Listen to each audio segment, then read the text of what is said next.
Bonjour à tous, bonjour à toutes. Bienvenue sur cette table ronde.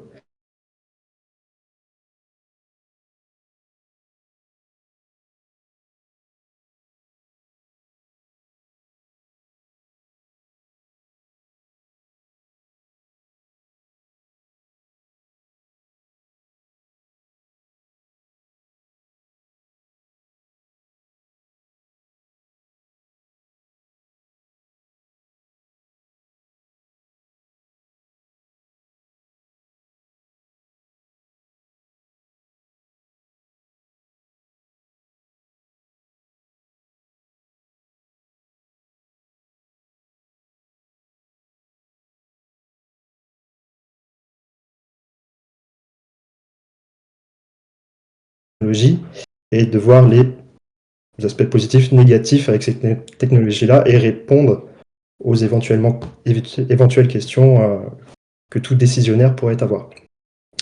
Pour cette table ronde, je suis bien accompagné. Aujourd'hui, on a la chance d'avoir avec nous Roméo Diaz, qui est expert Wi-Fi, indépendant Voilà.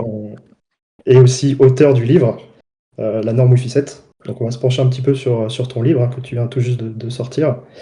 Et à côté de ça, on est aussi accompagné de François Vergès, donc expert Wi-Fi aussi et fondateur de la société Stemfio. Il est aussi formateur CWNE. Bon, on le présente plus trop maintenant dans la communauté. Et moi-même, en tant qu'animateur, je suis Yann Potiron, directeur technique à la maison Bespoke.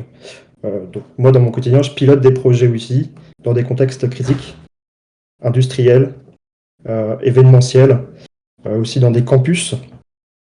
Donc là, l'idée de ce live, je le précise, c'est vraiment de vous donner un regard un peu croisé sur cette norme, des retours terrain, et surtout une stratégie ou apporter des réponses à tout décisionnaire sur cette technologie-là. Donc, bien sûr, on aura une phase questions-réponses pour répondre à toutes vos questions terrain. Profitez de la présence des experts pour répondre à vos questions. Donc, n'hésitez pas. Le live est diffusé sur Discord et rediffusé sur LinkedIn. Si vous voulez un peu augmenter votre expérience, échanger un peu plus avec les experts, n'hésitez pas à nous rejoindre sur la communauté. On parle à la fois connectivité Wi-Fi, cybersécurité, et puis il y a une petite surprise dans la partie Discord en fin de ce live. Hop. Donc si Roméo, je te dis la norme Wi-Fi, conception, évolution et défis d'intégration des réseaux sans fil, toi je pense que ça te parle. Donc Roméo, tu es l'auteur de ce livre. Pourquoi avoir choisi d'écrire un livre sur une norme technique et comment on en vient à faire ce genre de livre? Alors, déjà, bonjour à tous. Du coup, pour le livre, c'est vrai que c'est vraiment le fait de transmettre des connaissances et d'échanger. C'est venu un petit peu par hasard, c'est du coup, Ouais, les éditeurs qui m'ont contacté pour écrire ce livre-là. Et c'est vrai que ça a été un projet hyper enrichissant de se plonger vraiment dans la norme, dans les spécificités. ouais, J'avais jamais eu l'occasion de rentrer vraiment dans le détail et d'essayer de vulgariser ça un petit peu pour le rendre le plus accessible ok, au plus grand nombre. ok. Et donc toi, tu t'es appuyé du coup pour écrire ce livre sur quoi? Sur des tests, ton expérience personnelle? Est-ce que tu as analysé les drafts peut-être de l'I3E, des retours? Ouais, c'est ça. Comment, Donc comment tu t'y es c'est pris c'est pas très, très lisible les drafts, mais effectivement de Mhm. ça, des comptes rendus des différents échanges, des réunions, ça a l'avantage d'être plutôt bien documenté, tout ça sur le site de Mhm. l'I3A. Donc je me suis beaucoup appuyé sur ça, sur les tests qui ont été faits au fur et à mesure. Ouais, La moindre évolution, elle est testée, c'est documenté. Donc je me suis vraiment basé là-dessus aussi. Et sur les... Alors, au moment de l'écriture, c'est vrai que c'était pas encore vraiment sorti. Il y avait ok, pas enfin, il y avait vraiment des toutes premières API qui étaient sorties, les premières cartes. Donc j'ai pas pu faire sur l'écriture vraiment beaucoup de tests. Donc Mhm. le livre est vraiment sur la norme, les différentes fonctionnalités et les cas d'usage qui y sont associés. Ok. Donc en fait, ouais, tu t'es vraiment axé plus sur la partie théorie. C'est Peut-être ça. vulgariser aussi ces standards, ces amendements qui peuvent être un peu complexes à lire et à comprendre par un décisionnaire. Euh, Est-ce que toi, tu as eu des surprises en écrivant ton livre? Euh, des bonnes surprises, ça peut être des très bonnes surprises, des mauvaises surprises. Euh, Bah, oui, est-ce que... beaucoup. Et après, c'est que, enfin, du coup, pour le coup, donc, l'amendement 802.11b, il a évolué aussi. Oui, Donc, il y a toute une partie qui avait été écrite au début et finalement, ça n'a pas été retenu ah oui. dans les derniers amendements. Donc, bon, bah, cette partie-là, tant pis, on la met de côté. Mais donc, après, il y a eu des surprises. Il y a des choses que j'ai découvertes par rapport aux normes précédentes aussi, des Ok. fonctionnalités. Je pensais pas qu'elles étaient implémentées. En fait, elles étaient implémentées, mais juste c'était facultatif, donc personne ne les mettait en place. Mhm. Il y a eu des choses comme ça. Et même sur la fin, il y a enfin, c'est ça, des choses que je pensais étaient nouvelles.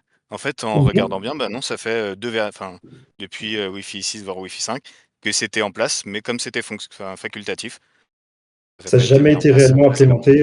Voilà, Et aujourd'hui, elles deviennent obligatoires, c'est ça, ces c'est fonctionnalités? ça. Et avec le Ok. Wi-Fi 7, ça devient obligatoire.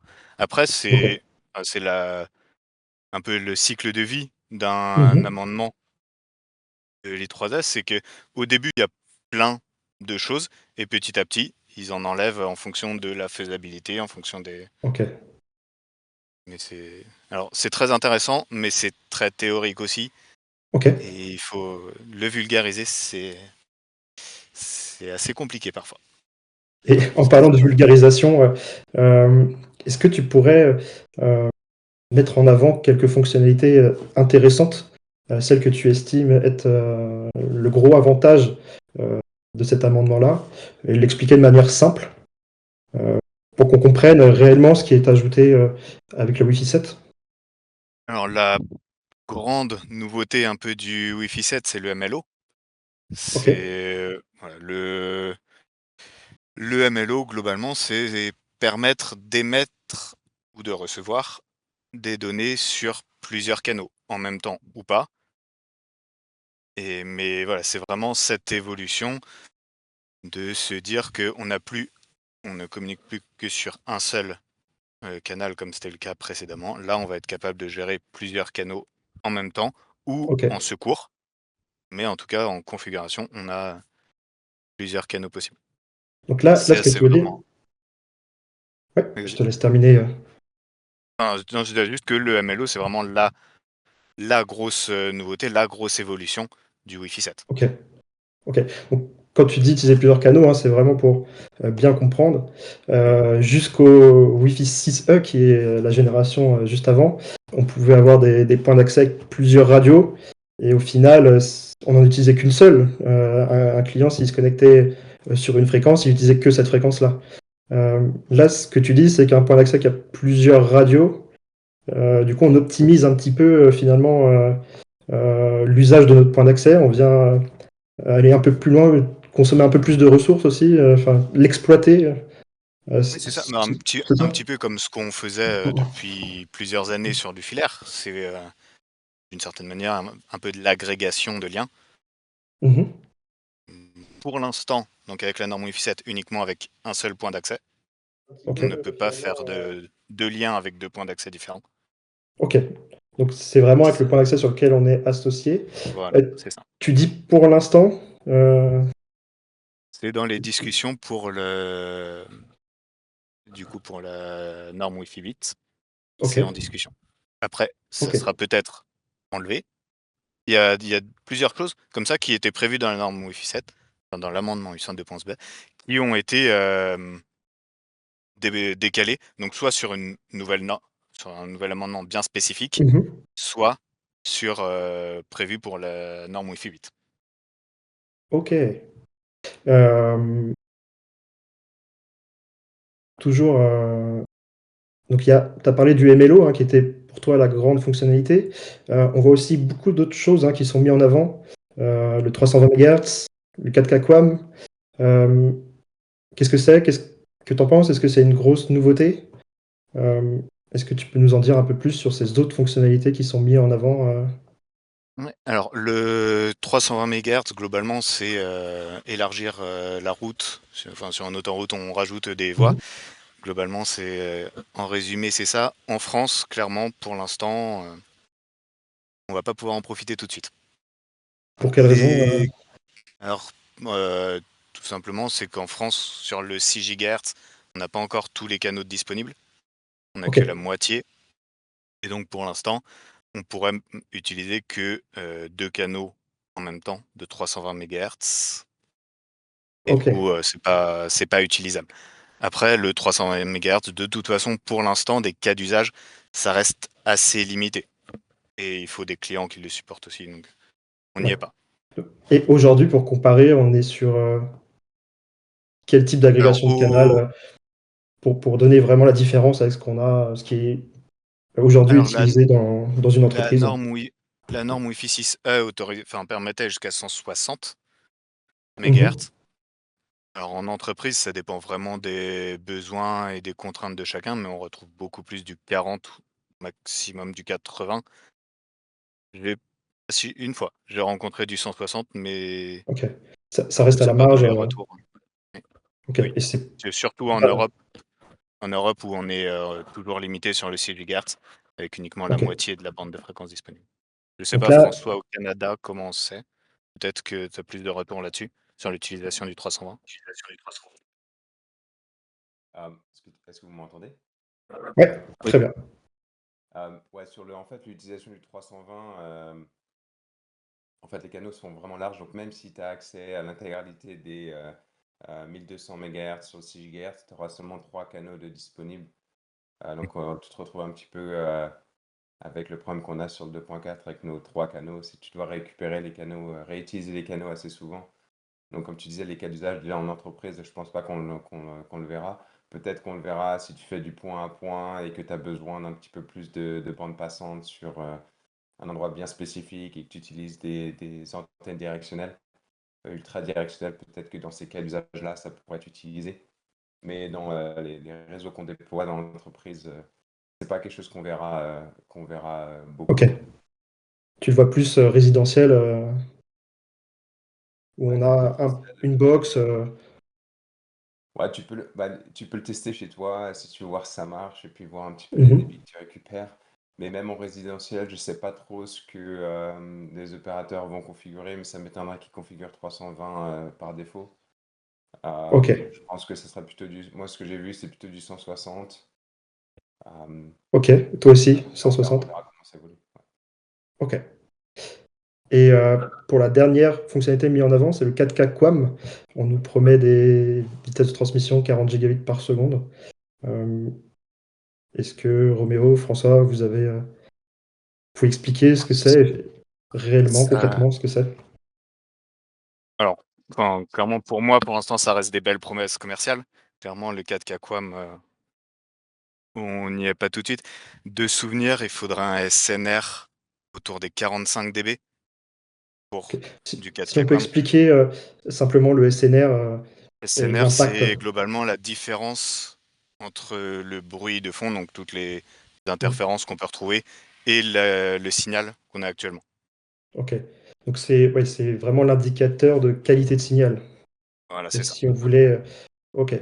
Et pour utiliser Et donc là, ces ça met modulations. vraiment. Et globalement, c'est juste en dessous de la P, Ok. juste en dessous le point d'accès. Donc faire une couverture pour tout un site, là, ça va devenir très compliqué. Ok. Si tu as une personne en dessous le point d'accès, pourquoi pas. Ok. Et c'est pareil, on revient toujours aussi au même problème. Il faut un client qui le supporte. Ok. Aussi. Est-ce que tu as une Ouais, négociation en fait ouais, c'est sûr. de ces vitesses de transmission? Ah, Ouais, je pense que sur excuse-moi. 6 GHz, on aura moins d'interférences, donc on peut s'attendre à avoir peut-être des SNR plus importants qui pourront nous permettre de faire du 4K QAM. Et l'avantage du Mhm. 4K QAM, c'est que ça te permet d'augmenter les débits un petit peu par Ok. rapport à ce qu'on a avant. Mais ouais, je suis d'accord avec Roméo, euh, ça sera plutôt une résultante d'un design plutôt que d'utiliser ça pour faire ton design partout. Ok, Ça sera disponible pour les clients qui le supportent et les clients qui ont un SNR qui ont un très très bon signal, on va dire. à proximité, peut-être des zones un peu ciblées au débit. S'il y a un utilisateur qui est vraiment à la recherche de performance, se mettre dans une zone identifiée sous la paix euh, pour augmenter ses vitesses de transmission. Ok. Il y a toute Après, la enfin partie là, du navigation. coup, c'est les. Non, enfin, là, c'est un calcul aussi à faire de si Mhm. on veut mettre du 4K Quam, bah, ça va nous s'imposer de rajouter des bornes, de mettre plus de bornes, de Ok. densifier. Mais du coup, plus de bornes veut dire plus de canaux utilisés, donc une plus faible largeur de Au spectre final, utilisé. on pourrait y Donc c'est un perdre au calcul final. à faire un peu entre les deux. Voilà, Mm. c'est ça. Ok. Et euh, est-ce que toi, tu vois d'autres nouveautés qui changent un peu la donne donc j'ai bien compris, hein, le MLO, c'est vraiment la fonctionnalité qui pourrait faire basculer une entreprise à passer sur du Wi-Fi 7. Euh, le 320 MHz, hein, on a des réglementations qui sont assez limitantes. Le 4K QAM, on a bien compris, euh, ça demande beaucoup de points d'accès d'avoir un signal assez fort. Est-ce que tu vois, toi, de ton côté, Roméo, avec ton analyse que tu as pu faire des drafts, d'autres fonctionnalités intéressantes Alors, qui pourraient être utilisées euh, il y a une fonctionnalité justement qui était sur la norme Wi-Fi 6 et qui Mhm. était en facultatif, qui est passée oui, en obligatoire sur la Wi-Fi Ouais, 7. C'est le Prumble Puncturing, qui ok. est quand Est-ce même que tu peux une nous dire grosse évolution. simplement...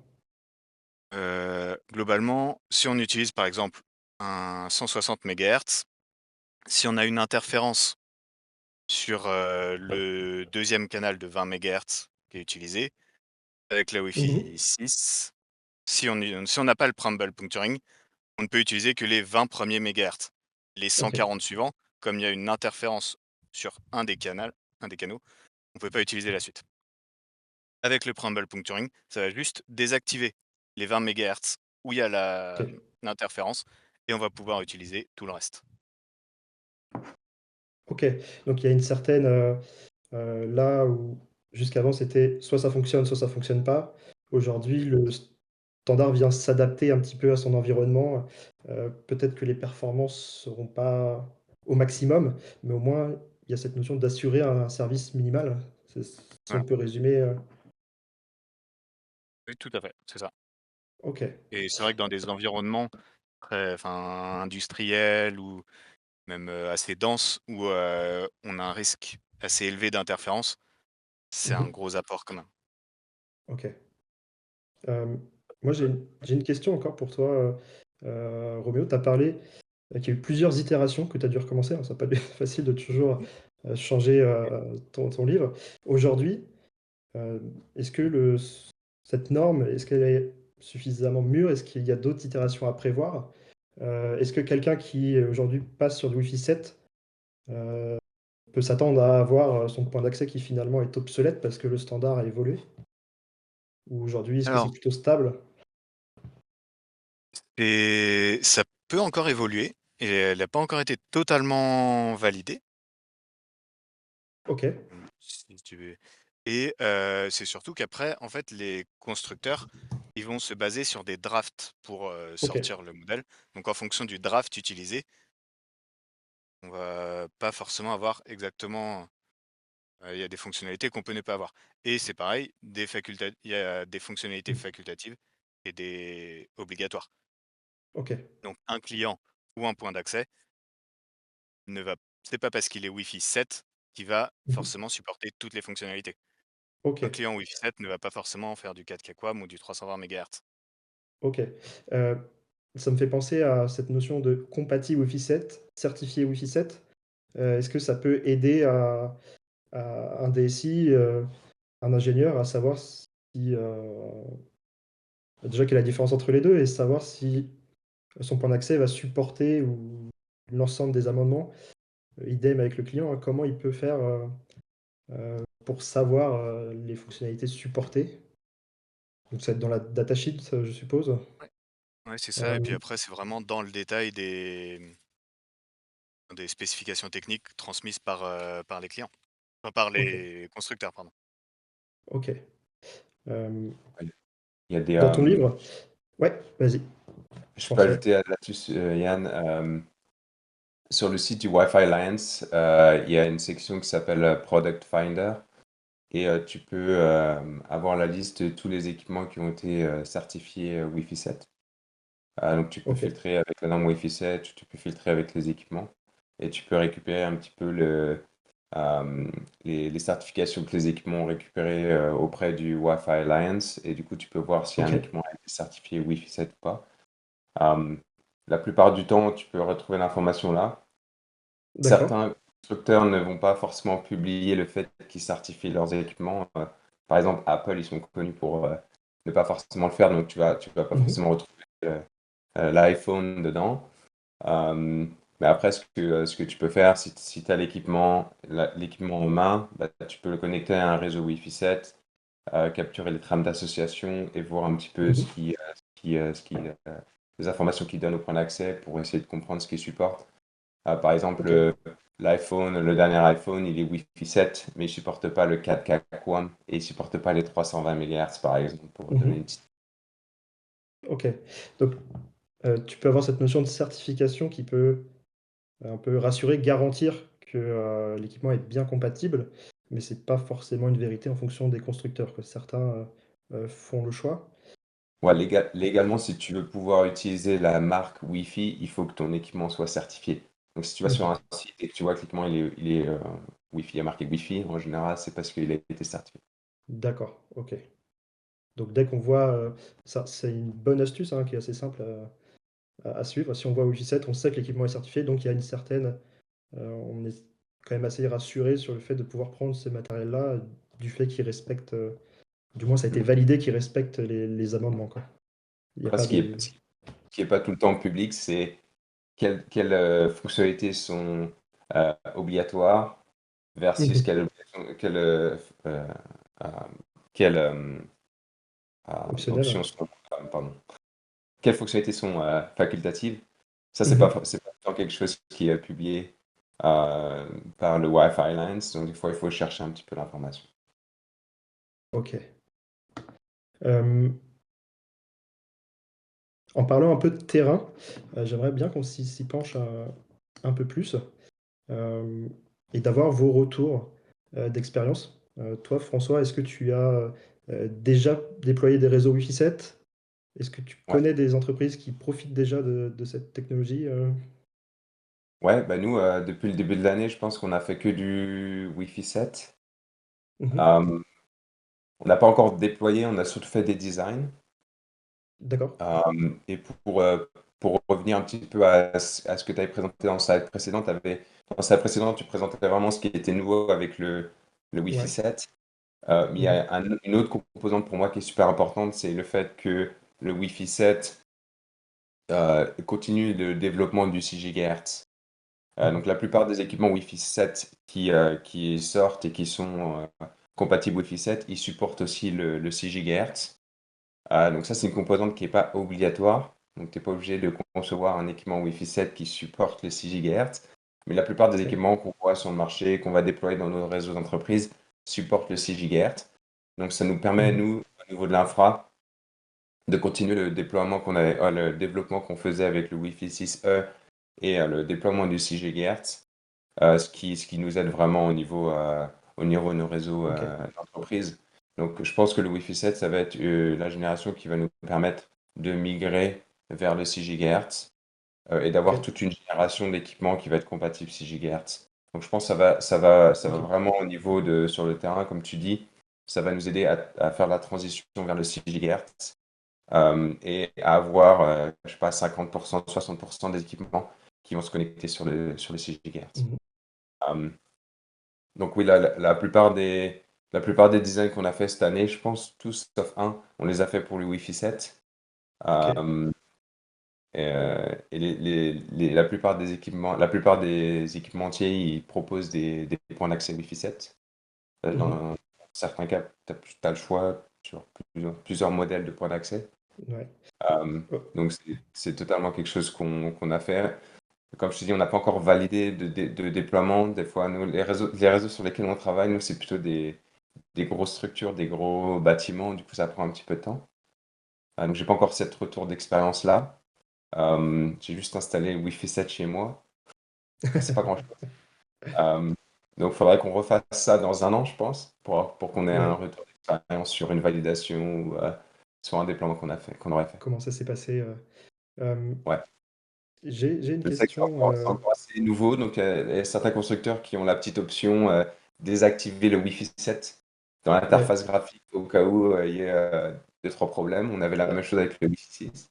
C'est Euh, exactement la question que j'allais te poser.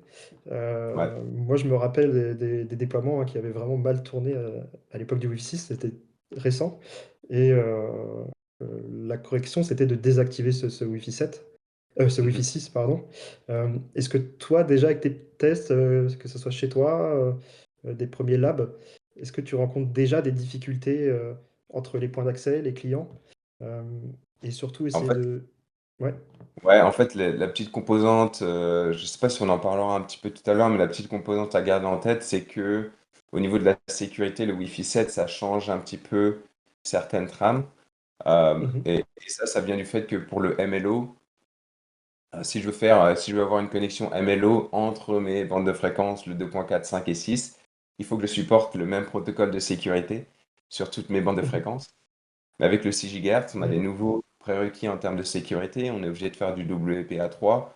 Et du coup, si tu veux faire du MLO et du 6 GHz, bah, tu es obligé de supporter le WPA3 sur toutes les bandes de fréquences. Ça, des fois, ça pose des problèmes pour certains clients. Ouais. Donc c'est pour ça qu'on a la petite option désactiver le Wi-Fi 7. Ce qui s'était passé avec le Wi-Fi 6, c'était que, bon, en général, on l'activait pour les réseaux d'entreprise et pour les réseaux Mhm. invités, on désactivait pour être sûr que ça soit compatible avec tout le monde. Je pense que ça va être un petit peu la même chose ici Ouais. quand on va faire la transition avec le Wi-Fi 7. Je sais Ouais. aussi que j'ai certains firmware se mettent à jour parce qu'il y a certains problèmes Mhm. qui se trouvent. Chez tous les constructeurs, ça, je pense que tout le monde passe par là en ce moment. Mais je pense que ça va se stabiliser assez Ok. rapidement. Mais je pense que le gros, c'est le MLO. Parce qu'en fait, le MLO, si tu regardes techniquement comment ça fonctionne, je pense que Roméo, il a dû se gratter la tête un petit peu Oui, oui. dans les specs, mais ça ajoute beaucoup de complexité, puisque ça ajoute une couche. C'est comme si tu ajoutais une couche 2 à ta Ouais. couche 2. Tu as deux adresses max et ça ajoute beaucoup de complexité. Et du coup, pour l'implémenter, bah, ça ajoute aussi beaucoup de complexité. Donc, ça se peut qu'on ait deux, trois bugs sur le fonctionnement de tout ça quand on le déploie, surtout au début. Ok. Donc ouais, ça ajoute quand même une surcouche un peu à anticiper quand on déploie. En parlant de déploiement, on a eu une question dans le chat sur le Wi-Fi 7. Est-ce que son déploiement est plus efficace que le Wi-Fi un peu habituel, donc avant Wi-Fi 7? Bah, je dirais que ça change pas grand-chose. C'est la Mhm. même chose. Au niveau du déploiement, il faut que tu configures tes bornes, tu configures tes réseaux, tes WLAN, tes SSID. Donc, ça change pas Mhm. grand-chose au niveau des déploiements. Par Ouais. contre, quand tu fais ton design, il faut bien penser vu que les points d'accès, en général, ils vont avoir plus de radios, une radio 2.4, 5 et 6 GHz. Un Mhm. petit peu comme pour le Wi-Fi 6E. En général, elles vont avoir besoin de plus de puissance. Ouais. Donc, on va avoir du plus dans la plupart du C'est cas. c'est la question vers là où j'allais t'emmener moi aussi, c'est qu'est-ce que ça change point de vue infrastructure? Donc là, je vois que tu commençais à parler PoE. Euh, je te laisse continuer, mais de Ouais, le manière plus PO, je globale. dirais, c'est le plus gros changement. Parce que les bornes vont avoir besoin de plus de puissance, ça c'est sûr. Mhm. Donc, s'assurer que les switches supportent le PO++, je pense que ça va être intéressant. Après, il y a la question du multi-gig. Est-ce qu'on a Mhm. besoin de port multi-gig ou non? Vous allez voir que la plupart des bornes Wi-Fi 7, elles vont supporter le multi-gig, c'est sûr de leur côté. Certaines Ouais. bornes vont avoir un câble Ethernet pour faire de la redondance. Euh, Après, quand on regarde vraiment et qu'on fait les calculs pour savoir si on a vraiment besoin du multigig, on pourrait en avoir besoin dans des cas spécifiques, mais il faudrait utiliser des canaux assez larges. Je pense qu'avec les déploiements qu'on va faire, surtout en France, en ce moment où on n'a pas accès à l'intégralité du 6 GHz, je pense pas que dans la pratique, on va en avoir besoin tout de suite, tout de suite. Pour Euh, donner un exemple, euh, Moi, ce que je vois souvent, c'est du 40 MHz, 80 MHz. Est-ce qu'avec ces largeurs de canaux en France, on rentre dans le cadre du multi-gig ou c'est encore après en passant en 160 ou est-ce que le 40 ça suffit, le 80 faut migrer? Est-ce que tu as déjà des retours d'expérience toi là-dessus? Ouais, j'avais fait les calculs mathématiques pour m'amuser un petit peu. Je me souviens plus exactement là. Ouais, je regarde, mais euh, ça se peut que si tu fais du 40 MHz et du 80 MHz, ça dépend en fait de le nombre de flux spatiaux que tu supportes. Mais OK. disons que si tu supportes deux flux spatiaux en 40 MHz, tu vas être à 100, pratiquement 700. Et Mmh. en, et en 80 MHz, tu vas être à 1400. Donc si tu OK. additionnes, ça te fait à peu près, on va dire, 2000. Ouais. Donc 2 gigs. Mais ça, c'est le débit théorique. En OK. débit utile, tu seras peut-être 50-60% de ça. Donc ça se peut que Mmh. tu dépasses un peu le gig si tu as des communications en même temps sur ces deux canaux-là. OK. Ah, ouais. Donc c'est plutôt sur des, points d'accès haute densité, Ouais. où on a beaucoup de personnes qui vont s'y associer, avec Et des usages un peu non, plus parce que intenses, pas forcément, parce qu'en Wi-Fi, OK. il y a ces personnes qui parlent en même temps sur le canal. Mmh. Donc ça, tu peux aussi avoir le cas où tu as un utilisateur qui parle tout le temps Mmh. et qui est tout seul avant. Là aussi, il peut potentiellement passer au-dessus. Mais là, les nombres que je t'ai donnés, c'est avec le 4K QAM, tu vois. Il Ouais. faut vraiment que tu Ouais. sois à côté de la borne. Il y a plein de conditions qu'il faut remplir pour pouvoir dépasser le gig. Mais en théorie, c'est possible. On va dire en pratique, c'est possible avec le Wi-Fi OK. 7. Ouais. Et donc toujours sur la partie déploiement, on parlait de cette surcouche qui est un peu complexe. Est-ce que le dépannage aussi est plus complexe, Pour le Wi-Fi 7. Ouais, je Ouais. pense que en dehors de tous les problèmes qu'on pourrait avoir, les problèmes de design qu'on pourrait avoir aujourd'hui dans le Wi-Fi, je pense que ce qui va être les problèmes qu'on pourrait avoir, ça va être les problèmes sur la sécurité et la configuration des SSID. Mmh. Parce que historiquement, quand on avait le 2.4 et le 5, on avait plutôt tendance à créer des SSID qui étaient spécifiques à nos bandes de Oui. fréquences pour Ouais. s'assurer que les équipements 5 se connectent sur le 5, les équipements 2.4 se connectent sur le 2.4. Là, avec le MLO, si tu veux vraiment que le MLO fonctionne entre tes bandes de fréquences, bah, tu es obligé d'utiliser le même SSID. Mmh. Euh, et du coup, bah, là, tu es obligé de revenir à un mode où on avait le même SSID pour toutes les bandes de fréquences. Donc ça Ouais. change un petit peu la façon de faire. Ça veut dire aussi que les clients, c'est eux qui choisissent vers quelle borne ils vont se connecter. Donc tu redonnes un petit peu Ouais. le pouvoir aux clients. Et puis il y a toute la composante de est-ce que si je veux faire du 6 GHz, est-ce que je peux faire du WPA3, est-ce que tous mes clients le supportent bien? Donc je pense que ça va être plutôt au niveau du dépannage et des problèmes qu'on pourrait s'attendre à avoir. Ce sera surtout là-dessus, compatibilité entre les Ouais. clients et les bornes. Je pense que c'est là-dessus qu'il va falloir qu'on fasse attention. Et en parlant de clients, est-ce que, vous savez un petit peu la part de clients, qu'il y a en Wi-Fi 7 ou des modèles qui existent? Je sais que ça évolue très rapidement. Ça sera certainement pas une liste finie, mais est-ce qu'il y a déjà des clients qui sont capables de se connecter en Wi-Fi 7, Ouais, il ou y a est-ce que déjà ça des... reste à la marge aujourd'hui? Non, je pense que c'est encore un petit peu à la marge. Mais oui, il y a Mmh. déjà des clients. euh, Ça fait longtemps que je ne l'ai pas fait, mais de temps en temps, je retourne sur le OK. site du Wi-Fi Alliance. Dans le Product Mmh. Finder, tu peux télécharger tous les clients Wi-Fi 7, regarder un petit peu combien il y en a. Mais je pense qu'il y en a avoir plus de 100 maintenant. OK. Euh, Ça ouais, commence qui à supportent. ça commence à se Euh, développer. ouais, c'est en train de se développer. Je sais que l'iPhone, le fait que l'iPhone supporte le Wi-Fi 7, ça aide en général le Ouais. développement. Euh, donc là, c'est sûr que je pense que la plupart des équipements qui vont sortir à partir de maintenant, ils vont supporter le Wi-Fi 7. Et la plupart aussi vont supporter le 6 GHz. OK. Et Surtout ceux qu'on va récupérer dans nos réseaux d'entreprise, que ce soit des smartphones, des tablettes, des laptops, ça c'est sûr. Mmh. Euh, Après, tous les équipements industriels, j'ai pas vu vraiment encore. J'ai pas Aujourd'hui? OK. le dedans, mais ça se peut qu'on commence à voir aussi des équipements Wi-Fi 7 à ce niveau-là. Et Euh, Mais pour ouais, compléter, Windows gère maintenant, mais c'est très récent, il gère le Wi-Fi 7 jusqu'à. Alors, j'ai plus en tête exactement quand, mais jusqu'à très récemment, c'était que dans les versions développeurs. ok, c'était encore en bêta test, on va dire. Voilà, c'est ça. Et Donc, aujourd'hui, il y a des versions qui le supportent. C'est ce que tu es en train de ouais, dire. c'est ça. Il y a une version qu'il supporte. Après, en termes de carte, il le supporte de souvenir chez Intel, il y a que la BE200. Mhm. Ça reste très limité encore en termes de carte et encore plus en termes de PC portable qui l'embarque. Ok. Euh, du coup, j'ai une question.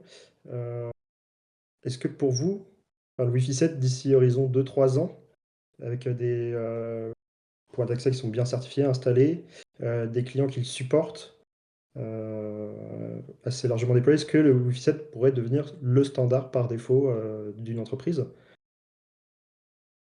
Ou ce serait encore le Wi-Fi 6E, peut-être le Wi-Fi 8? Euh, Comment vous voyez ce Wi-Fi 7? Est-ce que ce serait simplement une version intermédiaire? Est-ce que c'est une véritable version sur laquelle une entreprise pourrait rester plusieurs années? ouais, Ou est-ce en fait, dans le Wi-Fi, il y a toujours des évolutions. Mhm, Ça dépend, en général, c'est tous les 4 ans, on a une nouvelle version. Là, avec le 6, le 6E, ça s'est accéléré. Tous les 2 ans, on a une nouvelle version. mhm. Je sais qu'ils sont déjà en train de travailler sur le 802.11 BN qui deviendra le Wi-Fi 7, le Wi-Fi 8, pardon. Euh, mais en fait, ça va dépendre des environnements. Ça Ok. va dépendre des environnements parce que si tu es dans un environnement où euh, les clients se renouvellent rapidement, donc si tu prends par exemple, je sais pas moi, une université où tous les ans Mhm. les étudiants ils viennent avec des nouveaux équipements, bah là ça se peut que tu aies un rafraîchissement qui se fasse plus rapidement. Ok. Mais si tu prends un environnement qui est plus, on va dire, je sais pas, une usine où ils utilisent les mêmes équipements Wi-Fi depuis 10 ans, là, ça se peut Mhm. que ça prenne un petit peu plus de temps. Donc, ça, pour répondre à ta question, je pense que ça dépendra des environnements. Ok. Euh, Donc, mais donc il y a ouais, des environnements qui sont un peu plus cibles, on va dire. ouais, Ok. ouais, comme il y a des environnements qui seront un petit peu plus propices à utiliser le Wi-Fi 7. Euh, mais oui, moi je vois le Wi-Fi 7, bah, je le vois un petit peu comme n'importe quelle version du protocole Wi-Fi. C'est une évolution par rapport à ce qu'on avait tout à l'heure. Mhm. Euh, il y a des gens qui vont le déployer dans leur environnement parce que c'est le moment de mettre à jour leur infra et puis c'est la meilleure Mhm. version disponible. Mais ça se peut que dans 3 à 4 ans, on ait le Wi-Fi 8 qui nous apporte des nouveautés, encore une fois, et qui viendra remplacer petit à petit le Wi-Fi 7. Ok. Donc, je pense que c'est pas vraiment une question. Euh, c'est pas vraiment quelque chose qui doit nous arrêter si jamais Ok. on est prêt à mettre à jour notre infra. Parce qu'on sait que de toute façon, avec le Wi-Fi, tout est rétro-compatible. Mhm. Donc si j'installe le Wi-Fi 7, je sais que mes versions précédentes vont fonctionner. Je sais que si demain il y a du Wi-Fi 8, bah, mes équipements Wi-Fi 7 vont aussi pouvoir se connecter à cette infra-là. Ok. Donc en général, quand on se pose la question, est-ce que c'est le bon moment de déployer le Wi-Fi 7 ou la nouvelle version du protocole Wi-Fi? Euh, En général, la réponse est toujours oui, parce qu'on sait que ça va continuer à évoluer. Ouais. Tu introduis très bien la question de la slide suivante, c'est justement, est-ce qu'il faut migrer aujourd'hui ou être un peu patient, prendre son temps? D'ailleurs, question de Jocelyn dans le chat. Imaginons une entreprise qui souhaite migrer. Est-il Mhm. préférable de migrer dès maintenant ou d'attendre la révision 2 en fin d'année? Ouais, Euh, la révision 2, est-ce qu'il y aura une révision 2? C'est ça le truc déjà, je sais pas. Peut-être Roméo, tu as Ok, plus d'infos là-dessus que. Alors, ça, ouais, ça a été annoncé qu'il y en aurait une. ok. Donc il y a bien une révision. Mais alors, ils peuvent toujours changer, la repousser aussi. Mhm, Mais après, c'est voilà, là, il y a une révision qui va arriver. Derrière, il faut le temps que les constructeurs aussi l'implémentent. Donc mhm, ça peut prendre du temps et surtout attendre, quand le Wi-Fi 8, enfin le 802.11 BN sortira, on verra des nouvelles fonctionnalités. Mhm. mais les fonctionnalités qui seront peut-être implémentées, donc il n'y a pas encore le nom, mais dans le Wi-Fi 9, on les connaîtra aussi, elles nous paraîtront sûrement super. On pourrait en fait toujours attendre et on verrait toujours des nouvelles fonctionnalités intéressantes arriver, Mhm. en fait. D'être toujours dans la même boucle, de se dire est-ce que c'est pas trop C'est tôt ça. et au final on migre jamais. Ok. Par rapport à cette migration-là, si je me mets à la place d'un DSI, et la première question qui va se dire, c'est est-ce que les utilisateurs, est-ce que le métier verra une différence? Hmm. Souvent, c'est la Bah, ça question dépend des qui. clients. Ouais. C'est ça. Moi, comme je disais tout à l'heure, le plus gros changement avec le Wi-Fi 7, avec le 6 GHz. Si vous Mhm. n'avez pas de 6 GHz dans votre infra et que vous déployez le Wi-Fi 7, le plus gros changement, c'est le fait d'avoir accès à cette nouvelle bande de fréquence-là. Et là, tu verras le changement. Nous, on a fait des déploiements Wi-Fi 6E, où quand tu déploies Wi-Fi 6E et que tu es capable d'utiliser du 80 MHz et que tu commences à faire tes tests d'application, tu te dis waouh, là je suis dans un nouveau monde quoi. Tu arrives avec des vitesses qui sont en moyenne du 400 500 mégabits par seconde en débit utile. Donc là, c'est sûr que tu Mhm. verras la différence, que ça soit Wi-Fi 7 ou Wi-Fi 6E. Mais si Wi-Fi 7 est disponible, bah, je pense qu'il vaut mieux partir sur Wi-Fi 7. Ok. Mais c'est surtout le 6 GHz qui t'apportera la différence. Le MLO, la promesse du MLO, c'est que ça va rendre la connexion un petit peu plus, euh, on va dire, homogène dans les débits et dans les communications, dans les latences. Mhm. Donc on pourra peut-être aussi voir une différence là-dessus. Je pense pas que la différence, ça sera waouh, énorme quand on mettra ça en application.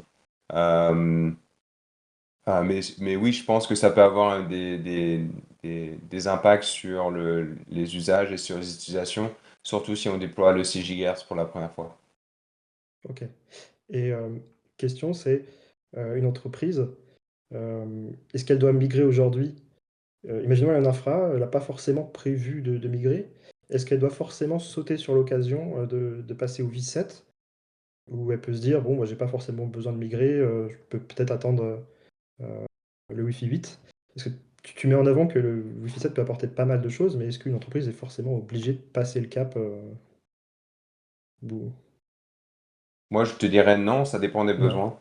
Ouais, c'est Ok. comme quand tu fais un design Wi-Fi, tu regardes un petit peu les besoins, quels sont les besoins métiers, pourquoi on a besoin de déployer un réseau Wi-Fi, pour quel type d'application, ainsi de suite. Bah, c'est un petit peu la même Mhm. chose ici. Ouais. Parce que même avec un réseau de 2.45 GHz, tu pourrais très bien répondre à des besoins spécifiques. Mhm. Donc ça va dépendre des besoins. Euh, Ok. Ouais, si tu vois, si tu es par exemple dans une usine ou dans un entrepôt et que ton réseau fonctionne bien, que tu as un Il n'y a pas de réseau Wi-Fi nécessité. 7 par exemple, ouais, t'es pas forcément obligé de migrer sur Wi-Fi 7. Mhm. Euh, Par contre, si t'as, je sais pas, si t'es une université et que bah, les étudiants se plaignent que pendant les cours, le Wi-Fi est lent, bah là, tu pourras vraiment augmenter l'expérience un petit peu utilisateur en utilisant le 6 GHz et les nouveautés du Mhm. Wi-Fi 7. Donc, je pense que ça dépend vraiment des cas, quoi. Et est-ce qu'on peut imaginer des scénarios de déploiement un peu hybrides? Imaginons une entreprise qui a déjà du Wi-Fi 6, Mhm. elle identifie des zones un peu plus stratégiques. Est-ce qu'elle peut se dire, ces zones-là, je les migre en Wi-Fi 7, ces zones-là, je les garde en Wi-Fi 6? On parlait de rétrocompatibilité, mais Ça, euh, en est-ce fait, que ça, ça c'est un peu fonctionne? dangereux. Tu pourras le Ok. faire, tu pourras le faire, mais plutôt sur des bâtiments en entier, parce que si tu le fais sur des zones bien spécifiques, c'est-à-dire que tu Mhm. vas déployer ton 6 GHz seulement sur ces zones-là, et du coup, tu vas remettre la responsabilité du roaming sur les clients. Donc, les clients, eux, vont maintenant être Mhm. responsables de roamer sur 6 GHz quand il faut, revenir sur 5 quand il y a plus de 6 GHz, et ça peut créer des problèmes d'expérience, on va dire, utilisateur. Et puis aussi, souvent sur 6 GHz, on va avoir des canaux qui vont être plus larges que sur le 5 GHz. Et ça va attirer les clients. Donc les clients qui vont Mhm. supporter le 6 GHz, ils vont avoir tendance à être attirés par ces bornes-là et peut-être à rester attachés à ces bornes-là plus longtemps qu'on le voudrait. Donc Donc c'est pas ça, forcément une bonne idée. ça peut être Moi, une je mauvaise conseillerais stratégie, quoi. plutôt, Ok. ouais, je vous conseillerais plutôt de, si vous voulez mettre en place du 6 GHz, le mettre en place sur tout votre bureau ou sur tout Mhm, un étage à la limite, mhm. euh, sur l'intégralité d'un site, plutôt que de le faire zone par zone, si jamais on a un besoin plus spécifique dans cette zone-là. Ok, intéressant. Euh, dernière question, je me dis, euh, imaginons, on parlait des clients qui sont pas forcément compatibles. Euh, je remarque que dans mon parc, il n'y a pas forcément de clients qui sont aussi compatibles Wi-Fi 7. Mhm. Est-ce que ça peut être intéressant quand même de préparer l'infrastructure, d'anticiper peut-être ces renouvellements euh, Ouais, ça, c'est toujours la question de qui arrive en premier, c'est l'œuf ou la poule. c'est ça. Ouais. C'est un peu ça. Ça, c'est. Moi, je dis toujours, Ok. peu importe, tu auras toujours des clients qui vont être, qui vont venir avec qui vont supporter des versions Wi-Fi que ton infra ne supportera pas forcément. Mhm. La beauté du Wi-Fi, c'est que, comme je disais tout à l'heure, c'est rétrocompatible. Donc, les clients et les bandes vont Mhm. s'accorder sur la version qu'ils supportent et vont fonctionner quand même. Donc, je pense pas que ça soit euh, trop un problème. En général, les entreprises, ce qu'elles vont faire, c'est que elles vont mettre à jour leur réseau, leur infra quand c'est le moment de le faire, soit parce que euh, ils introduisent une nouvelle application qui a besoin d'avoir un petit peu plus de débit, soit parce que les bornes, elles sont plus supportées et qu'il faut les changer, Ok. soit parce que euh, on met à jour les switches et puis Mhm. en même temps, on va mettre à jour les points d'accès. Donc en général, c'est plutôt un changement qui se fait organiquement. Et puis la version du protocole Wi-Fi, je pense qu'elle vient plutôt après coup euh, en fonction de ce qui est disponible au moment X. Ok. Je pense qu'il y a très peu de clients qui vont se dire ah, j'ai installé une nouvelle infra il y a 2 ans, là maintenant qu'il y a le Wi-Fi 7, je vais mettre mon infra à jour. En général, ça coûte assez cher. Euh, ouais, du coup, c'est plutôt, moi, de ce que je vois sur le terrain, c'est plutôt quelque chose qui se fait organiquement parce que les Mhm. équipements sont plus supportés ou plus vendus, quoi. Ok. Euh, pour la suite, hein, j'ai- j'aimerais qu'on réponde un peu aux questions qu'un décisionnaire pourrait avoir. On parle Mhm. de migrer maintenant, pas maintenant, ça dépend. Euh, J'aimerais qu'on se mette à la place d'un DSI et qu'on se dise, dans ma situation, c'est intéressant, dans ma situation, je peux attendre. Euh, Mhm. et surtout d'identifier peut-être des profils qui seraient aujourd'hui un peu plus prioritaires ou le besoin pourrait être plus intéressant aujourd'hui et d'autres profils dire, bon, bah, finalement, le besoin, il n'y a pas de nécessité aujourd'hui de se jeter dessus. Euh, on parlait de DSI qui gèrent des environnements complexes, des campus, de l'événementiel, de l'industriel. Est-ce qu'on peut les classer, voir ceux qui ont intérêt à bouger un peu plus vite, ceux qui ont un peu de marge, euh, Ouais. avec vos Moi, je expériences, dirais que comment... dans tous les environnements, on va dire, de haute densité, donc si tu prends par Mhm, exemple, comme tu disais, l'événementiel, ou si tu prends des universités, ainsi de suite, dans ces environnements-là, je pense qu'ils peuvent vraiment euh, utiliser le 6 GHz, le Wi-Fi 7 pour augmenter l'efficacité de leur réseau Wi-Fi. C'est dans des environnements dans lesquels moi, j'hésiterais pas à ok. migrer sur le Wi-Fi 7 si c'est le moment. Mhm, Euh, dans l'événementiel, on voit de plus en plus que le 5 GHz, il vient être pollué par d'autres équipements qui viennent et qui sont actifs. Du coup, le, ouais, le 6 tout à fait. GHz va vraiment nous aider dans ces environnements-là. Dans les environnements de haute densité, comme les universités par exemple, là on a de plus en plus de demandes des étudiants dans les auditoriums, dans les grandes salles de classe. On a de plus en plus de choses qui se font sur les ordinateurs, sur les tablettes, ainsi de suite. Et puis, on peut aussi s'attendre que les équipements qu'on a vont se mettre à jour aussi, Mhm, avec les étudiants qui viennent tous les ans. Ils vont venir peut-être avec des nouveaux équipements qu'ils achètent pour commencer l'université. Donc, ça peut nous aider un petit peu à utiliser ces nouvelles technologies-là. Je sais que dans les stats que j'ai vus, surtout là je parle du 6 GHz, pas du Wi-Fi 7, mais du 6 GHz. On peut avoir sur des événements où les gens viennent avec leurs équipements, leur smartphone par exemple, on peut avoir jusqu'à 25-30% des équipements qui se connectent sur le 6 GHz.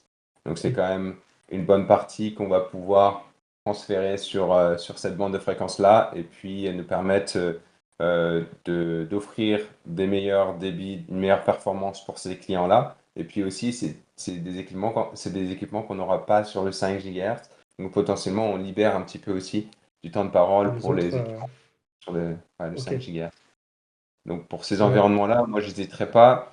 mhm. Pour les environnements plus industriels où les équipements, on les renouvelle pas tout le temps, peut-être une fois tous les 10 ans ou voire plus.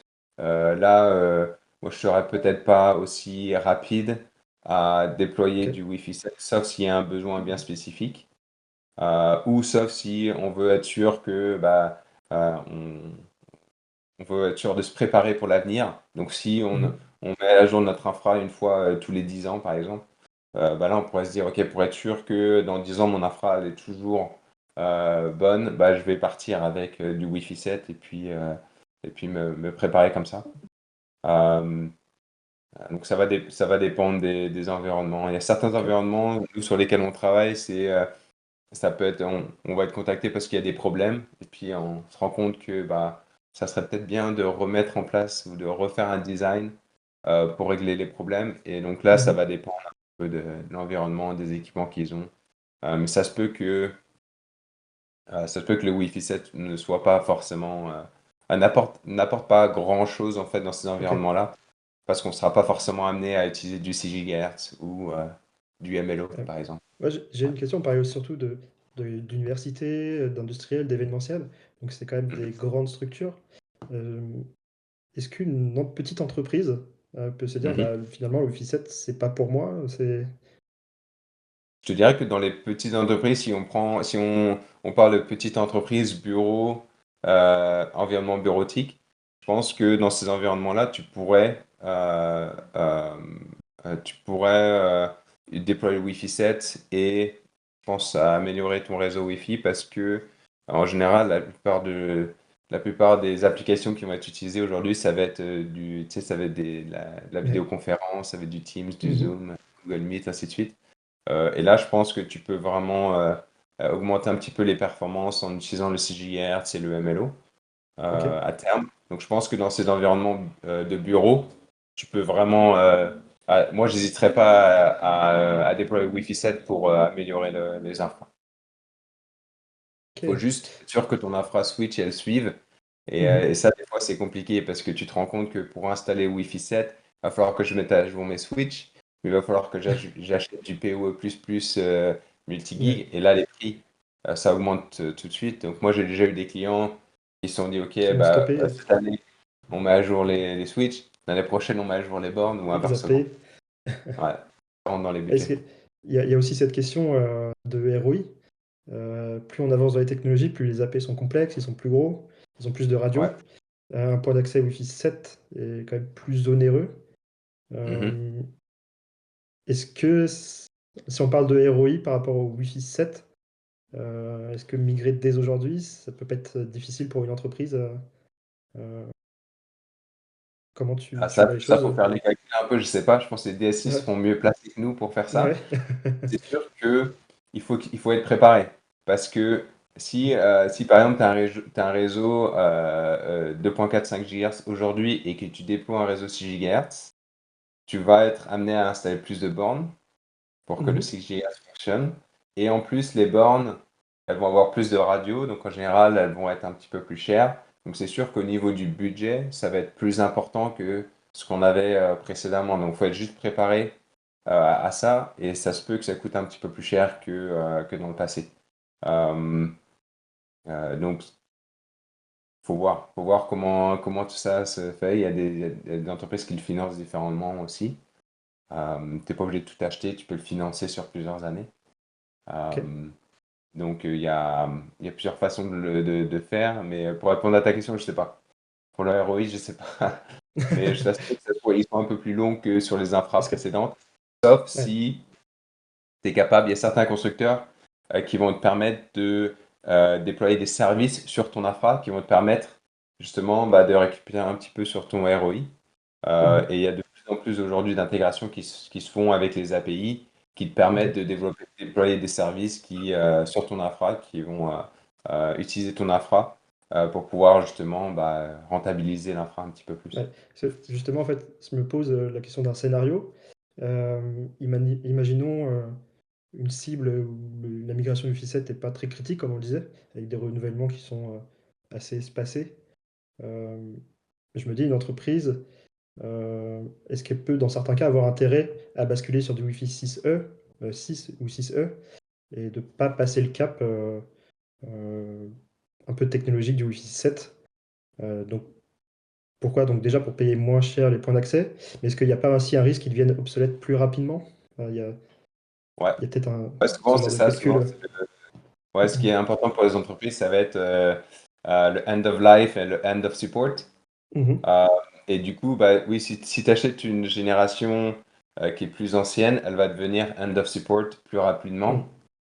Donc ça veut dire que peut-être que tu vas devoir la remplacer aussi plus rapidement. Ok. Euh, euh, donc c'est sûr que tu cours un peu ce risque-là si tu déploies du Wi-Fi 6E aujourd'hui, ou du Wi-Fi 6 même. Mhm. Euh, mais après, c'est un calcul à faire pour voir est-ce que, Ok. au niveau des Ouais. prix, est-ce que c'est plus rentable et tout. Je sais que certains constructeurs, des fois, ce qu'ils vont essayer de faire aussi, c'est que ils veulent plutôt pousser la dernière technologie Mhm. pour pas, dans leurs usines, avoir à créer plusieurs modèles de points d'accès pour des années. Bien sûr. Du coup, ils vont avoir tendance à plutôt pousser ces bornes-là et des fois, tu peux aussi négocier pour voir si tu peux avoir des meilleurs prix sur les derniers modèles pour que ça soit gagnant-gagnant pour tout le monde. Ok. Donc la stratégie de se dire, je passe à un modèle un peu plus ancien, peut être une bonne stratégie dans certaines situations et aussi une Ouais. mauvaise, hein, dans le cas où ces points d'accès peuvent finir end of support, end of life, euh, et forcer l'entreprise finalement à renouveler plus régulièrement, qui vient augmenter forcément les coûts de migration. Euh, Moi j'ai des Et questions aussi. Ouais, dis-moi. juste pour compléter ce que tu disais, Yann, Ouais. il y a aussi un nouveau modèle Mm. qui arrive de plus en plus, c'est ce qu'ils appellent le Network as a Service. Donc, il y Mhm. a des entreprises qui vont t'offrir une solution où c'est eux qui vont mettre à jour les bornes. Donc, toi, tu vas juste payer au mois et puis Ouais. ils vont te dire, aujourd'hui, tu as du Wi-Fi 7 et puis quand le Wi-Fi 8 arrive, je vais te remplacer tes bornes pour du Wi-Fi 8. Mm. Donc ça, économiquement parlant, c'est pas forcément moins cher, mais c'est des solutions aussi qui existent euh, si jamais il y a cette petite question-là qui se pose au niveau des DSI, qu'est-ce qu'on fait? Mhm. C'est aussi des solutions qui existent de plus en plus aujourd'hui. Il y a des constructeurs qui font ça nativement, et puis il y a d'autres constructeurs qui passent par leurs partenaires pour offrir ces solutions-là. Ok. Et si on parle équipe IT, euh, comment vous sentez de votre côté, François, Roméo, euh, les équipes, est-ce qu'elles sont prêtes à migrer techniquement? Est-ce que euh, ça peut être un peu difficile? Euh, En plus, on a deux expériences, toi qui es au Canada, Roméo qui est en France. C'est de comparer les deux. Est-ce que il y a un travail au niveau des équipes IT de formation pour migrer vers ces nouvelles technologies-là? Ouais. Alors, enfin, juste pour, je pense qu'effectivement qu'il y a un gros travail, pas enfin, pour le déploiement, mais surtout pour la maintenance derrière, où effectivement, enfin, l'analyse d'incidents devient beaucoup plus compliquée. Mhm. Faire de la capture de paquets quand il y a du MLO, c'est Mhm. tout de suite plus compliqué. Enfin, voilà, toute l'analyse devient vraiment plus compliquée et de plus en plus compliquée avec plein de fonctionnalités, des paquets qui sont toujours plus complexes aussi à analyser. Donc c'est vrai que de ce côté-là, il y a vraiment un gros travail de formation. Donc il Très y a gros. bien un sujet, c'est pas anodin de migrer vers des nouvelles technologies, il y a aussi sensibiliser les équipes, maîtriser la technologie pour pouvoir maintenir l'infrastructure. Donc il y a quand même, comme tu dis, un travail de formation à faire, quoi. Ouais, enfin, le temps où on branchait et ça fonctionnait tout Mhm. seul, et là, il est assez loin avec le offset. Il y a vraiment plein de fonctionnalités, des paramètres à régler, et du coup, c'est très différent. Et, Ok. Ouais. Et on en a pas parlé aussi là, parce qu'on est assez haut niveau, mais le MLO, en fait, il y a plusieurs déclinaisons du MLO. Oui. Et ça devient aussi très complexe très rapidement. Est-ce que, quand on disait, hein, il y a des notions d'options, en fonction de quelles options sont supportées, je suppose que ça vient rajouter un peu cette variable euh, entre Ouais. l'infra et le client. Et puis, il y Ouais, a toutes sortes de choses qui sont aussi euh, qui sont déterminées par l'infra, qui sont pas forcément qu'on contrôle pas forcément.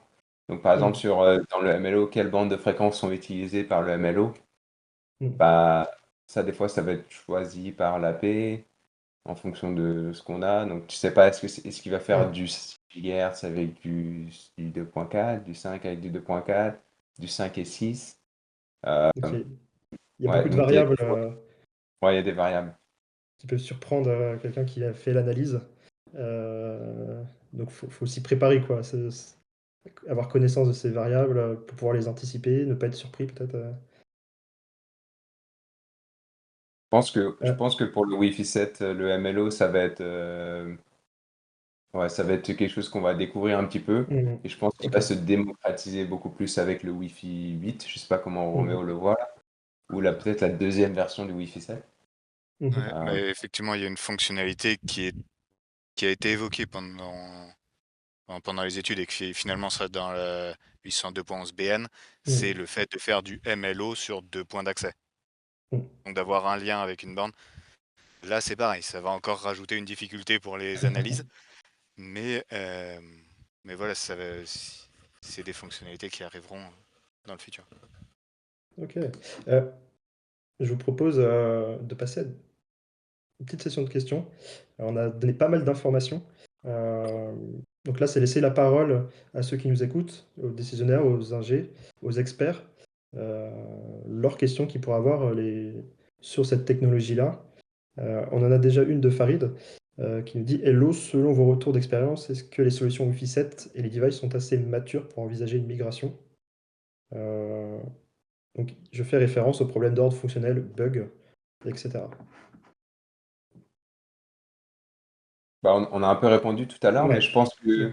ouais, je pense on est encore au début du Wi-Fi 7. Donc je pense qu'on pourrait euh, s'attendre à avoir encore quelques bugs et que le tout se mette en ordre.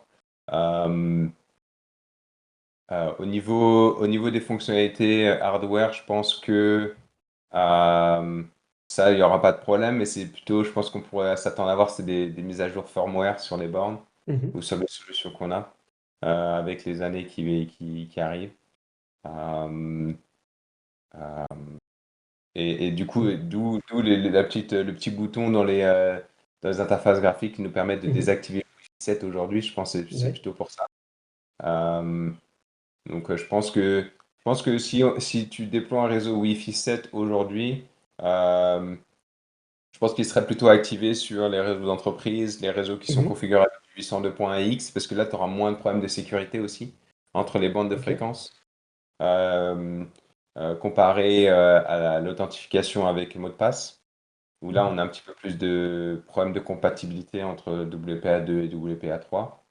Mhm. Donc je pense que c'est là qu'on les verra dans un premier temps, c'est les réseaux d'entreprise 802.1x avec authentification 802.x. Ouais. Euh, Et ouais.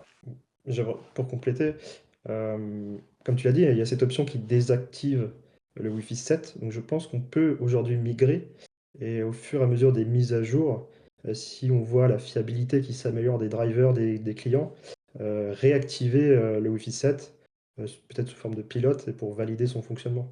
Euh, Exactement. Ouais. c'est pas parce qu'on migre sur le Wi-Fi 7 aujourd'hui qu'on est obligé de mettre à J+0 forcément la fonctionnalité. On peut se laisser le temps au driver de se stabiliser, de se fiabiliser.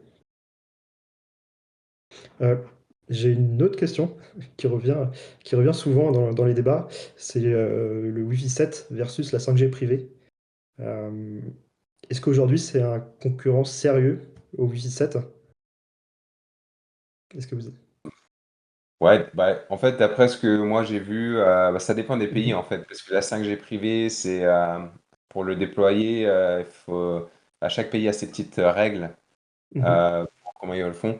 Mais en 5G privé, tu vas avoir besoin de beaucoup moins de bornes pour Mhm. faire ton déploiement. Et par contre, l'achat des bornes et de l'infra est beaucoup plus cher que le Wi-Fi. Ok. En général, c'est plutôt une question de coût. Et l'avantage du 5G privé par rapport au Wi-Fi 7, c'est pas vraiment la vitesse de connexion, mais c'est plutôt la stabilité de la connexion. Mhm. Euh, donc, moi, je pense pas que ce soit vraiment. Je pense que les deux technos sont plutôt compatibles les unes des autres. Je pense que j'ai jamais vu un client qui a juste déployé de la 5G privée sans déployer du Ouais. Wi-Fi. Parce que le problème avec la 5G aussi, c'est qu'il faut que tu aies tes équipements qui supportent la 5G. Donc, ils prennent une carte SIM, qui ont les bonnes cartes pour recevoir ça. Et c'est pas tout le Mhm. temps le cas. Donc moi, je vois pas vraiment ça comme la concurrence directe Ok. Wi-Fi. Tout simplement pour une question de prix. Je pense que le Wi-Fi, ça reste quand même beaucoup, beaucoup moins cher que tout ce qui est 5G, quoi. Ok. Ouais, donc c'est vraiment deux technos qui apportent chacun leurs avantages, qui chacun ont leurs inconvénients. Oui, il y a des environnements Mhm. dans lesquels le Wi-Fi est un peu compliqué, où il faudrait que tu installes beaucoup de bornes pour pouvoir faire fonctionner. Mhm. Je pense par exemple à des ports ou tu vois, des environnements extérieurs comme ça, où tu as des conteneurs qui changent de plage tout le temps. C'est un peu Mhm. complexe pour le Wi-Fi. Donc là, installer du 5G, c'est plus facile Ok. euh, dans ces environnements-là. Mais là, en général, ouais, je vois plutôt ça comme quelque chose de complémentaire. J'ai aussi l'exemple si tu prends j'avais vu l'exemple, c'est dans les mines, ils ont les gros camions qu'ils utilisent Ouais. pour se déplacer. Bah, ce Ouais. qu'ils font, c'est que bah, ils mettent une passerelle 5G à l'intérieur du camion pour se connecter au réseau. Et à l'intérieur, ils se créent leur propre réseau Wi-Fi pour connecter tous les équipements qu'ils ont dans le camion. Ah, donc c'est plutôt Réseau. complémentaire au final Donc là, dans ce tu peux voir cas-là. que c'est complémentaire aussi dans ce sens-là, à l'inverse. Ok, intéressant. Euh, Seconde question de Farid. C'est vrai que c'est un peu des sujets d'actualité, c'est sur l'écologie, le RSE, l'économie d'énergie. Euh, Est-ce que la notion de green et green IT peut être un critère à en prendre en compte pour la décision de migration Wi-Fi 7? Donc, notamment, Farid fait référence à la consommation, surtout avec le MLO qui pourrait utiliser plusieurs radios en simultané et donc consommer plus d'énergie. Bah, c'est sûr que les points d'accès Wi-Fi 7 elles vont consommer plus d'énergie que les anciennes générations. Après, je sais que les constructeurs, ils essayent de développer certaines fonctionnalités pour Mhm, éviter que les bornes utilisent toute leur puissance tout le temps. Donc, il y a certaines fonctionnalités où ils vont désactiver les radios si personne n'est connecté ou coupler ça avec tu pourrais créer des applications ou des intégrations où tu couples ça avec des détecteurs de mouvement pour mhm. savoir si les gens sont là, désactiver le Wi-Fi en conséquent. Donc il y a des choses Ok, qui se font à ce niveau-là, mais c'est vrai que de base, les bornes vont consommer plus que les anciennes versions. ok. Mais ça, Ouais. ça viendra du switch. Donc ouais, ça se peut que les switch consomment plus. Après, tu pourrais te dire, ok, si on déploie le Wi-Fi, plus de Wi-Fi, on peut enlever peut-être des connexions filaires, peut-être avoir moins de switch et compenser comme ça. Je sais pas trop si ce calcul peut être fait, ça dépend des environnements. Mais Mhm. c'est sûr que non, ça nous aide pas vraiment pour les économies d'énergie, sauf si les constructeurs implémentent des fonctionnalités pour nous aider là-dedans. Ok. Mais il y a quand même un effort qui est fait pour améliorer cette partie-là, quoi. Ouais, Ouais, bah, ouais, il y a une fonctionnalité qui est le target wake time qui est en. Alors, est-ce que c'est vraiment son but? Je suis pas sûr, c'est plus de l'économie de batterie, mais ouais. effectivement, le target wake time va euh, mettre un peu en veille un client et ne lui autoriser que certaines plages pour communiquer. Mhm. Il y a le restricted target, ouais, enfin, le RTWT, qui arrive aussi. C'est des petites fonctionnalités. Ça va clairement pas compenser la Ok. différence de puissance enfin de consommation entre, entre une borne qui utiliserait qu'une seule radio et Mhm. une borne qu'on utiliserait trois. Ça, c'est clair. Ok. Je ne sais pas s'il y a d'autres questions dans le chat, on va vous laisser quelques instants si besoin. Je sais qu'il y a un petit peu de décalage avec LinkedIn. Tac.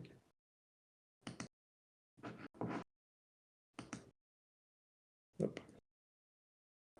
Tac. Hop. En attendant que de potentielles questions arrivent, Roméo nous fait l'honneur, le plaisir de faire gagner à l'un d'entre vous un de ses livres qu'il a écrit. On a été quand même, on a quand même pas mal débroussaillé le sujet là, autour de cette table ronde. Si vous souhaitez encore aller plus loin, approfondir, aussi bien en tant qu'expert qui souhaite améliorer ses connaissances, ses compétences sur le Wi-Fi 7, et aussi bien un décisionnaire qui a envie de comprendre un peu plus précisément les enjeux autour de cette technologie-là. Roméo vous donne la possibilité de gagner son livre. Pour participer, c'est assez simple, hein, il suffit simplement de commenter et vous êtes automatiquement dans le tirage au sort qui aura lieu cet après-midi. Et après, je laisserai Roméo revenir vers la personne qui a été sélectionnée pour lui envoyer son livre. Je ne sais pas si tu veux rajouter quelque chose là-dessus, Roméo. Juste pour compléter, vraiment, Mhm. le but du livre, ça a vraiment été ça, d'essayer de vulgariser. Donc, Mhm. ça s'adresse à toutes les personnes un peu qui peuvent être concernées par le Wi7, donc des personnes qui l'implémentent au quotidien, et même des personnes qui le voient d'un peu plus loin, que ce soit Mhm. du DSI, voire alors pour de l'utilisateur simple, c'est pas des notions qui vont lui parler. Faut quand même que Mhm. ça soit. Mais effectivement, le but c'était d'être accessible au plus grand nombre et de vulgariser ce qui est très technique. Ouais. Ou au moins d'essayer de le vulgariser en tout cas et de le rendre compréhensible. Super. En tout cas, merci Roméo pour ton livre. Donc je le rappelle, pour participer, il suffit simplement de commenter sur Discord, sur LinkedIn, pour automatiquement participer à ce tirage au sort. Ah. En attendant, je sais pas si je regarde s'il y a eu des questions. Hop, je vois que Farid est en train d'écrire. Côté LinkedIn, je vois rien. Tac. Hop. Merci Roméo pour le livre, hein. J'ai Ouais, hâte de lire ça. tous en Je précommande. suis curieux de comment tu as fait toutes les traductions en français. Franchement. Voilà. Ouais, pour l'instant, il est que en français. Pour la Ouais, mais traduction, on verra. traduire certains termes de technique anglais, là, tu as dû t'amuser un peu. Ouais, il y a des fois j'ai abandonné. Il y a certains termes, la traduction, Ouais. vraiment pas bien. Du coup, il y a des morceaux, j'ai laissé en anglais parce que c'est plus logique aussi, hein. Ouais. Ok. Farid qui te dit très beau livre, il arrive à temps.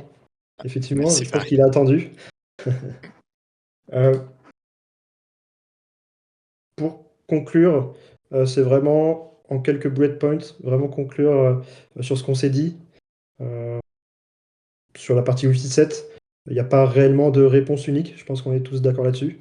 Ça va vraiment dépendre du besoin de l'entreprise, si elle est en plein renouvellement, s'il y a un intérêt à utiliser cette technologie-là, si c'est plutôt le tester, évaluer tous les changements qu'il peut y avoir derrière, hein, technologiques, que ce soit sur l'infra. Je ne sais pas si vous voulez conclure, je vous laisse. C'est vraiment synthétiser ce qu'on s'est dit en quelques mots. Ouais. Enfin, juste, du coup, Mm. c'était un petit peu ça, c'est que le temps où ça fonctionne tout seul, il est assez loin. Mhm. Le déploiement, dans tous les cas, nécessite vraiment une grande phase d'étude avant Mhm. et de formation auprès des équipes parce Mhm. que c'est vraiment quelque chose d'assez complexe quand même. Ok. J'ai rien à ajouter, Yann, c'était parfait. Ok, super. Euh, merci à vous deux en tout cas. Merci à Merci de Merci à votre toi. vous. participation. Je pense que vous avez éclairé pas mal de personnes qui vont pouvoir affronter un peu plus sereinement cette migration. Euh, Merci encore. Merci à ceux qui nous suivent, hein, sur la partie Discord, sur LinkedIn. Pour ceux qui veulent continuer un petit peu les échanges, je vous invite à rejoindre le Discord entre experts pour continuer à discuter, échanger sur le sujet. Merci à tous. Merci. Merci.